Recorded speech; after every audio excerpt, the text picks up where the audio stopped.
Welcome, Ms. Donovan. You have 5 minutes to begin your address. Please begin now. Thank you. My name is Kelly Donovan, and up until June 2017, I was a police officer with Waterloo Regional Police. I represent thousands of police officers from across Ontario and Canada. I do not support Bill 175 as it stands now. During my time at Waterloo, I witnessed misfeasance during internal investigations of other police officers at the service. More specifically, unlawful arrests of members, corrupt investigations, and criminal allegations being overlooked. Waterloo only allows members of the public to make a complaint of misconduct, and the OIPRD does not accept complaints from police officers. So therefore, I made a lawful delegation to my Police Services Board to disclose the misconduct of several high-ranking members of the service, and as a result, I was disciplined and silenced.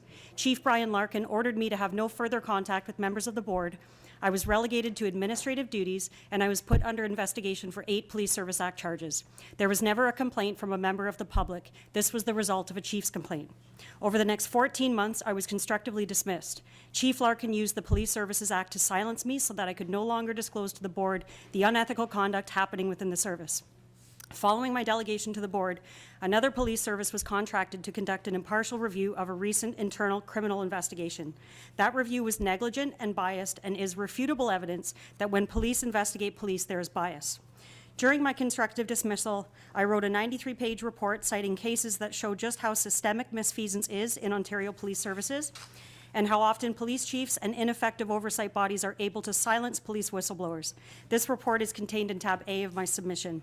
I made complaints to all of the applicable police oversight bodies, and none of them chose to enforce their legislated authorities. In June 2017, a $167 million class action lawsuit was filed against Waterloo, and I believed that politicians would now start to listen to us police officers trying to expose to you what goes on behind closed doors. 2 weeks later, Chief Larkin was elected as president of the OACP, and it became very obvious to me that police chiefs in Ontario are above reproach as a result of our current and proposed legislation. When I resigned, I sent my report to 200 politicians in Ontario. Those emails are listed in tab B of my submission, and I believe 5 members of this community were on that list, or this committee, I apologize. I received a cookie-cutter response from Minister Lalonde, and I'd never received a response from Minister Naqvi at all. Despite Justice Tulloch recommending a whistleblower program for police officers, as a result of submissions like mine, this did not make it into the bill. In fact, I don't believe my report had any influence over Bill 175 in any way. I have 3 suggested amendments to the bill. Number 1, I would recommend that the bill be amended to combine Schedules 2, 3, and 4 into one special investigations unit. It is inefficient and costly to the taxpayer to have 3 separate oversight bodies, the Discipline Tribunal, Inspector General, and the SIU, all while still permitting chiefs to conduct their own investigations. This does not allow for more accountability and transparency. Each of these bodies determine if there are grounds for a criminal or provincial offence, including misconduct. The only differences between these bodies is who they investigate and from whom they receive their complaints. These investigators will be the most skilled, knowledgeable, objective, and ethical people. So why would we not maintain one central agency with satellite offices where resources can be shared? By changing the definition of official to include all persons in policing, the SIU would therefore investigate all complaints of criminality or misconduct, including the chief. Number 2, alternatively, I would like to see changes made to Part 6 of Schedule 1. Chiefs should not be exempt from disclosure requirements because they are not above the law. Inspectors should not be current officers, and it is blatantly obvious that a conflict of interest exists when you allow chiefs to investigate each other for criminal offenses. With regard to Part 9 of Schedule 1, police officers should always be afforded the right to an impartial investigation. This is not achieved by allowing chiefs' complaints. Under the bill, officers lose their right to a fair trial, which violates their constitutional rights. Only after a sanction is imposed can the officer appeal the decision. All allegations of misconduct should be handled by one central agency for consistency and fairness. This would end internal systemic misfeasance. I have 500 signatures on a petition to support that recommendation. The lack of consultation prior to the release of Bill 175 shows a continued reluctance by government to accept the gravity of internal corruption that exists within our police services. I am living proof that internal corrupt practices are eliminating good, honest people from the profession. I was an exemplary police officer until Chief Larkin used internal discipline to constructively dismiss me. Nothing in Bill 175 would prevent what happened to me from happening again to another honest police officer. In fact, after I was diagnosed with post-traumatic stress disorder last February, I could have faced termination under Part 7 of Schedule 1. This bill was prepared in haste without adequate consultation with the right people. If police officers were not scared into keeping quiet, you would receive hundreds of submissions just like mine, and I appreciate the opportunity to address you today. Thank you, Ms. Donovan. Begin with the PC side. Ms. Sure. Scott. Thank you very much. That's quite a detailed report. I guess on the consultation part, I didn't know if you wanted to finish off anything more that you wanted to, 5 minutes is very I short surprisingly time. got it all in. Thank you. You did, but yeah, okay, you did. So in Bill 175, you did mention schedules and that. I didn't know if you wanted to speak about the consultation process, that it's not going to address what you experienced in I this think it bill, has and to as be you known just that expand. police officers are scared into not speaking about anything. That's common knowledge within the policing community. I attended one of Justice Tulloch's public sessions as a way to voice my concerns to Justice Tulloch. I was one of the only officers in the room. When I attended the Kitchener session, that was in London, when I attended the Kitchener session, it was full of members from the service of very senior ranks. The image was put forward that you don't speak up, you don't attend, and you don't give your feedback to these public sessions, or you will be disciplined. And that's why I think there's a huge voice that is necessary to be heard in this process that is being silenced by legislation currently. Do you feel in Justice Tulloch's report that what part is missing, I guess, and then it's There is transposition of protection, I know there's SOCO? protection against reprisal, but there's no deterrent for reprisal. There is no whistleblower protection in Bill 175. That would allow an officer to anonymously report misconduct from inside. And so that's very different from Justice Tulloch's. Justice Tulloch was recommending the whistleblower because Okay. he understood the importance for that anonymity, and that was not addressed in Bill 175. Okay. And do you feel it's right across policing? Do you feel it's gender No, I think possibilities? it's right men and women, and since the time I resigned very publicly, I get calls daily from officers who say, I'm being put through the same thing. And that's why it's so important that there be an opportunity for those voices to be heard where they know there won't be any repercussion for them having spoken out. Okay. You have made this a very passionate plea. You've written books, a book. And I'm just a bit surprised that Justice Tulloch kind of got, even though you feel that you weren't heard publicly when he was out there making his. I apologize. It's just- What I meant was that Justice Tulloch did listen to Yes, me. that's what I mean. So Right. you were out there, Justice Tulloch listened. Yes. He made the recommendation, yet we don't see that. That's correct. In Bill 175. So, Right. okay, I think you've made that very clear. So thank you very much, Kelly, you. for all your work. Thank you, Ms. Scott. To the NDP, Ms. French. Hi, welcome. And that was, you got a lot into that presentation. I'm impressed. But I have a question here. I'm looking at, well, almost the first page of your report here.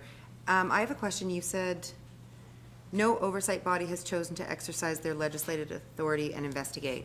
Perhaps you can clarify for me Yes. so that I have a bit more understanding of the internals and what you mean by that. So the complaints that I made to both the OIPRD and the OCPC were both within their legislated mandates. They were complaints about people whose conduct they should be overseeing. They came from the right person. I got letters back that those investigations were not in the public interest and they chose not to investigate them. And there have already been reports done where it's been stated that an internal affairs matter is a matter of public interest because that's when police officers uphold their most integrity. And how can we say that an internal matter is not a matter of public interest? If we have officers that are committing misconduct or illegal acts behind closed doors, the public needs to know that. And that's where there needs to be more accountability and transparency. Do you have, And I believe I did contain those letters in my submission, just so you can reference them. My response from the OCPC and the OIPRD are both in the submission. do you have specific recommendations that would address that specific piece that should be in this legislation? Like, Yes, I'm hearing you say it's sort of a missed opportunity, but do you have thoughts on what the specifics should look like within legislation?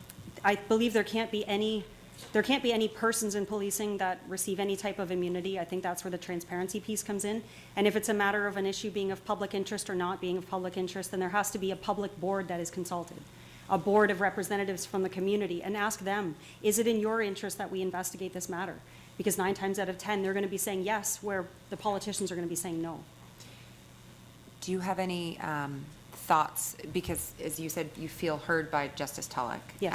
And on the whistleblower provisions that aren't in this bill, do you have any guesses on why it would not be included in this bill? I think there's an honest trust and belief that a person who comes forward would not be penalized. I honestly believe that is the trust among politicians and the 30 community. seconds. But I'm here to say that that's the opposite. So that is the fear. Officers don't come forward, even if it is encouraged. They don't, because they know there will be repercussions, and that's the reality. So the idea of it, like you said, there's no deterrent for reprisal. Right. Again, what do you think that should look like? It would be nice if there was an offense that was almost as punishable as an offense against the SIU. If a boss took reprisal action against someone because they reported an incident, that person taking the reprisal action should be punished. Okay, some light reading. Thank you. Thank you. Thank you, Ms. French. To the government side, Ms. Wong. Thank you very much for your presentation and your collective notes to us about what you have done. So in proposed Bill 175, the government is proposing the Inspector General position. So I want to hear your opinions. I'm going to ask you very point because of time. How do you feel about this particular position in terms of increasing police accountability, transparency, and some of your concerns? Because we're still not completely, because this is in public hearing stage, we're still listening to people. And I know, although you said you don't support this bill, proposed bill, we heard previous witnesses totally support the bill and don't delay. So I need to balance this piece, because the previous witnesses were chiefs of Ontario. They told us, don't delay any further. So I'm going to hear your views, and I want to hear what you have to say about this Inspector General Right, position. so under the Inspector General section, and that's why I think the opinions that you're hearing that are supporting it are the people who are given the power under that Inspector General section. So the chiefs of police can decline to provide disclosure that's part of an investigation. There's an exemption from of chiefs of police under that section where they do not have to make a disclosure. You know, if you were a subject officer in an SIU, you would be forced to, but chiefs don't have to. The other thing is, if there's a criminal allegation against a chief of police, they appoint what the bill says is an unrelated police chief to do the investigation, but there is no such thing. You look at every police chief, and they've progressed through their careers with each other. They all go to these camp retreats together. You know, some of them have dinners outside of work together. It's a community of friendships. You can't appoint a chief, basically an equal-ranked officer, to do a criminal investigation of another equal-ranked officer. There's a definite conflict of interest there. So I believe that the chiefs are supporting this because it's in their best interest to do so. This is Chiefs of Ontario related to the indigenous. Oh, indigenous. Indigenous. And specific to the Inspector General section? No, they support Bill 175. Okay. They have directed this committee to go forward. Right. I think there are a lot of positive parts about this bill, and Yes. if I had more than 5 minutes, that would be one section I would say absolutely. And the changes to the Coroners Act, fantastic. Okay. There's a lot of things here that we need to progress with, and the changes to the SIU. I just don't understand why we have three bodies that are all looking at police, people in police's conduct critically, but not working together. We're all looking at different bodies, and we take complaints from different people, but why not 30 have one seconds. agency of excellence? Okay, thank you very much for being here. Thank you. Thank you, Ms. Wong, and thanks to you, Ms. Donovan, for your deputation. Now invite our next presenter, please come forward.